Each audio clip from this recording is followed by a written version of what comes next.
Hello YouTube. So this is the life of me. This is what I do. Security guard, bouncer, and everything else in between. Being a father, and life out there is just hard. Being over here in Maui is so expensive. So expensive. I pay $1,800 a month for rent. You get your electricity after that. You get your water. You get your essentials. Your food. That's not included with the 1,800, right? So you gotta get one. You gotta get two jobs over here just for survive. But I choose to live here because although I have 6 children on the Big Island, I choose to stay here because of the fact that I'd rather stay away from drama and just my past. Not me running away from them, it's just me being able to find myself when I got here and being able to say that this is where I reside because of the fact that back home is too much drama, just too much going on for me to just stay back and listen to. Always with the, oh, I saw this and I heard that and I saw her with this and saw it. It gets complicated when you know a lot of people.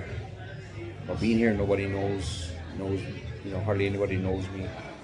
But I mean, I get out there. My name and myself is out there because of the fact that I'm just all aloha. I live by that. I live by the code of aloha, right? Give what you get, and if I can, I will. So if I see that you need something that I can get or that I can help you with, I will help 100%. I have been,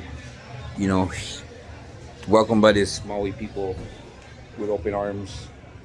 Day 2 after the fire, to be for an example, day 2, I had me and a couple of friends as well as my son came back here. We fed like 300 something people when they never have food. I had clearance from the police, DEA, FBI. I had clearance to come back here and feed the people. And when I got back here, I never thought it would be like that. But then it hit me that I became affected by it, by the whole trip that was happening with the fire. And it was rough because I see the hurt, the pain, the despair, like where they're going, the stress. And I just came over the hill through Kakalo, and I just came over the hill into Lahaina, and the first thing I saw was just smoke, burnt, charred buildings, homes, and 2 children on the side of the road hugging each other, looking at what I assumed to be their past house or their home that they used to live in, crying. It looked like a National Geographic freaking cover of a magazine, right? Like I was stumped, I was stuck, I was just caught up. I got caught up real quick inside of that, and my emotions went out the door, and I was like snapping and seeing these people work and just scraping people off of the road. It was just nuts, and I just started losing it and started yelling at the people working, and then that's a friend started me, hey bro, nah, afraid about why you gonna get arrested. And I was like losing them because they was doing things all the wrong way. At first, they never know how to approach the situation. Nobody was ready for it. Everybody blaming the mayor. Why you guys blaming the mayor? The mayor have nothing to do with this. It's an accident. It happens. I mean, who would be prepared for something like this? Nobody is prepared for something like this. But again, I came here on a promotion for Walmart and was doing a very good job. I mean, I got promoted to Maui from Hilo. Then from Maui, worked all the stores in the state. Then got promoted here to Maui when nobody wanted this store because of the way the store manager is a dumbass. But he just micromanaged, just trying to make things real hard for me. Couldn't understand how a local boy was in the position that I was in, when they just assumed that local boys still talk out of coconuts and coconut wireless, like we still live in grass shacks or something, like you better than us. But I will tell you this, when he said to me, you brown people, I took that. I went into defensive mode and I said, "Do you ever talk to me like that again?" I said,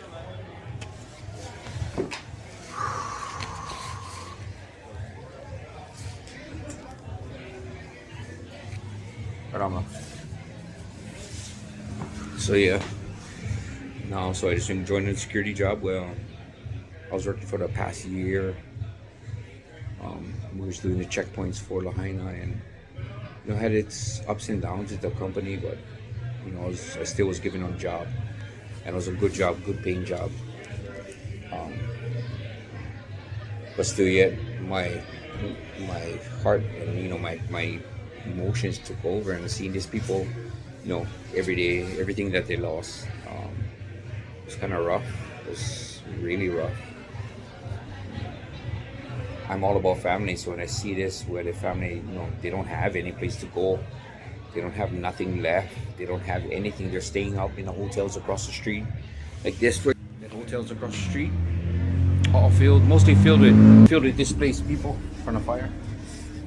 I mean, you get hundreds of rooms being occupied by Lahaina residents where they lost everything. And how do you restart from that? How do you even manage? How do you even say that that don't worry, it'll be okay? Because deep inside, they know. You get corrupt government, you get corrupt officials, but it's not about that. It's about what will they do to help the people. What will they do to help the people of Lahaina? What will they give back? What can they do to help everybody out? I mean, we've been struggling ever since we've been here. I mean, the jobs here is very good paying, but you're paying for your home, you're paying for your living, you're paying for just be. How's it, brother? How you tonight? Kind of busy, bro. All you guys stay inside here. They're waiting for you. But like I said, all these guys, they kind of know me already. They kind of aloha me all the way. They give open arms and really kind people. I mean, Maui is so different. And indifferent, I mean, being that, not an island, like everybody say, oh, Honolulu is the fast life. Kauai is like way laid back. Molokai is like, you got to be welcome there, forget there. It has all their own essentials and needs and provisions that support the people, the Hawaiian people. But in the realism of it is that, fuck, we paid a price to live in paradise. We paid a fucking price. We paid a price. Like 2-bedroom homes over here. Every room, if you're looking at a home for rent, every house that had, say if you're renting on 1-bedroom house, you can automatically assume it's going to be $1,800 or more. 2-bedroom, $2,800. 3-bedroom, every bedroom is $1,000. And that's not included with your amenities and your utilities, none of that. That's just a rent, straight up. So you got to get a job, or you got to get a partner that can help you. Of course, roommates, but it's only me and my son, my 11-year-old son. And we had some days where we was just like, oh, I cannot let my son down. I cannot let my son see me stressed, but then he ends up seeing it anyway, and it's not his fault. That kind of, we just stuck in a predicament where it's only me, but I never would give up. I never will give up what I am as a father. But Maui, why it's so unique is that because I see most of the keiki, the children, I see them mostly entrepreneurship, right? They're doing things that most of these kids in other islands not doing, and they're doing things that is cultural based to their Hawaiian culture, and that is amazing. That is good, because that sets a future for us and a foundation for us as Hawaiians, as Kanaka Maui. Knowing that somebody can preserve our culture and our ways of life. I mean, you look at the the fishing here. Fished out. And if it's not fished out, the reason that no more fish is because of the way that the land, it all starts from the land. Mom, it looks so beautiful. Yeah, do you guys take a look at the Aina?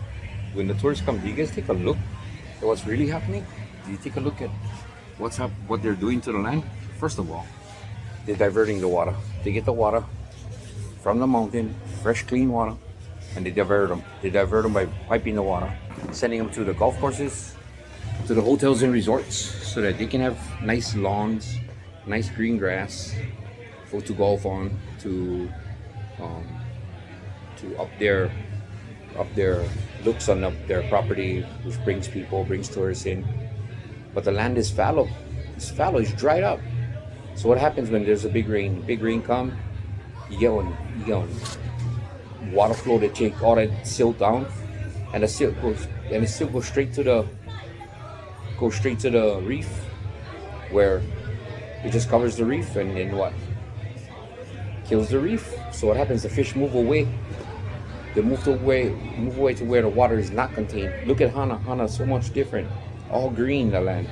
All green. And what's happening? Chokefish. But the people over there is like different too. Like you are in a totally different area when you go to Hana. You better have all your respect, all your kuleana all tied up, because I think you can go inside there and just start, fishing out the grounds or doing this. They're gonna come in and they're gonna let you know that you belong there. It's only for right? Because they see what the outsiders do. Same like Molokai. You cannot just go Molokai and think you're just gonna go over there and start whipping your pole out or launch your boat right into the beaches and then think you're just gonna be all good picking the opihi, the ama crab, utilizing their resources.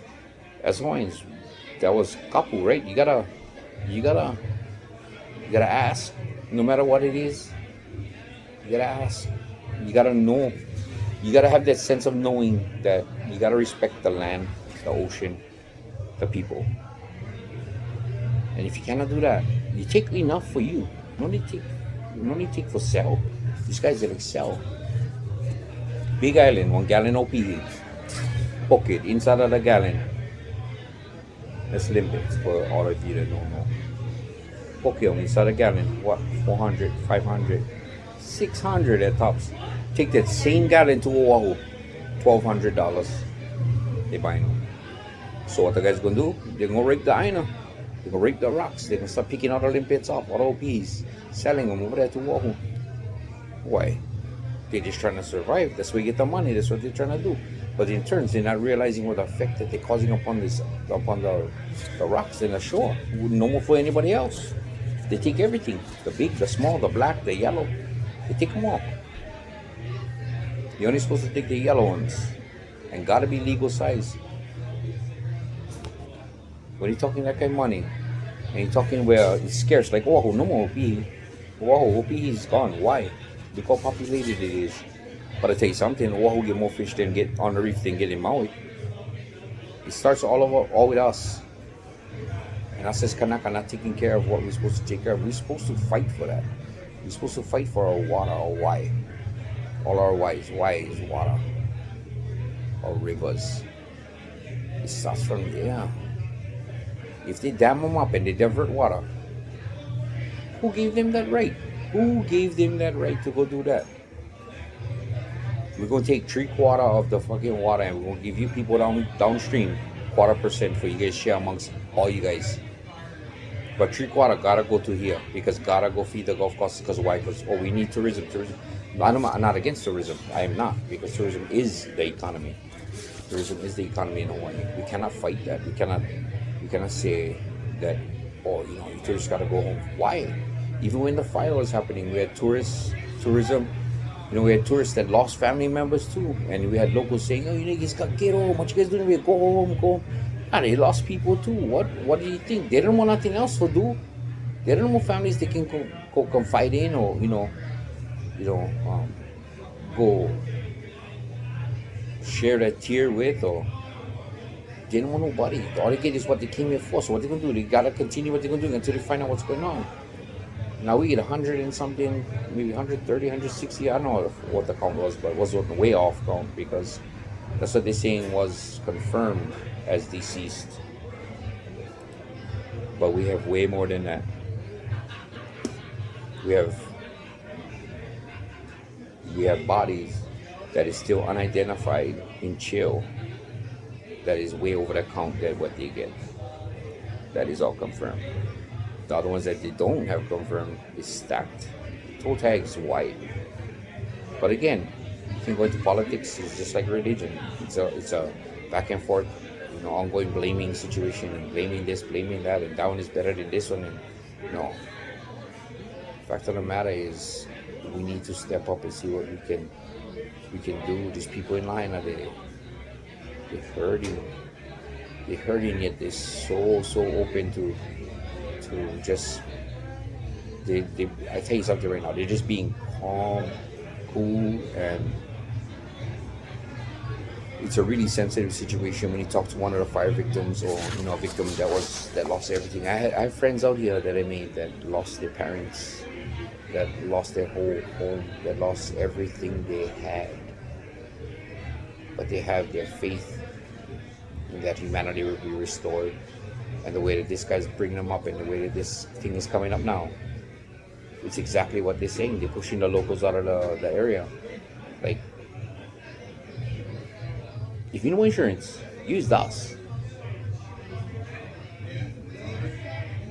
That's all you had in a moment anymore. Then you get people, look at it. They own a small piece of property in Lahaina where it burned. You get some developer coming, or some guy coming saying, "Hey, I'll offer you $5 million for this quarter acre parcel where your house once was." $5 million, even our kupuna would sell them. Because you know why? When you go back and you build, say you rebuild, right? You say, "Oh no, I'm not going to sell, my kupunas, and they're going to work hard for this land." I will tell you something right now. You're going to build your house. You can go out on your patio, or you're going to go on your kitchen table, and you can go have your dinner, or you're going to have your look outside, and whatever it may be. What you can reflect on is the past and how it was. It'll never be how it was. It'll never be the same again, no matter what you do. And I know firsthand, because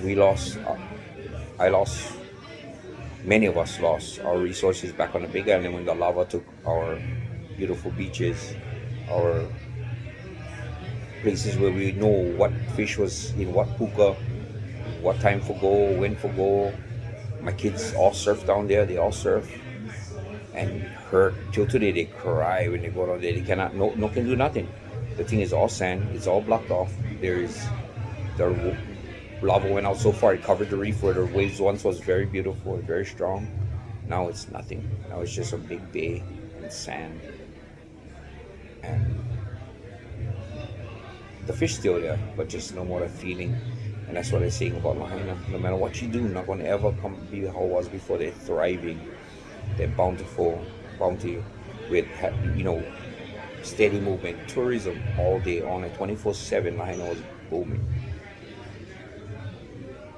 Lahaina was booming. And if you had a business down there, you was thriving too. That place was just on mini Waikiki was happening. Old rustic Waikiki, non-stop foot traffic, non-stop. Fish was gone. And I saw firsthand all this time that the people was, when we were containing the checkpoints where we were telling people they cannot come in because of lead, asbestos poisoning, all kinds of poisoning. We're probably affected by it too. And in the long run, our health is going to be affected too by just taking over and watching that place. But as I was there, I watched as the fish came back, and I watched as the fish thrived, and I watched as the land healed. By saying that, no matter what, the land gonna take care of its own. The land gonna come back and take care of its own. But for us as human beings, our memory pattern and what we go back to, we always gonna go back to that. I remember when this used to be like this, and I remember when this used to be like that. It's not gonna be like that no more. So they sell them. They sell the land. Why not? Why? Why would you want to stay where there's trauma set? All I'm saying is that this place is hard. It's hard. So where we get most of our jobs is out in Lahaina, out in Kihei, out in Wailea, far away from central Maui. And again, this is just some quick video just to let you guys know I'm doing more updates of my my life. The respect. and hope you guys can subscribe. So in this I say hello to you guys, and just follow my life, man. Follow my life from here on out. I will do what I gotta do. Just gonna speak my truth about how I feel. Aloha kakou. Mahalo nui. Shoots.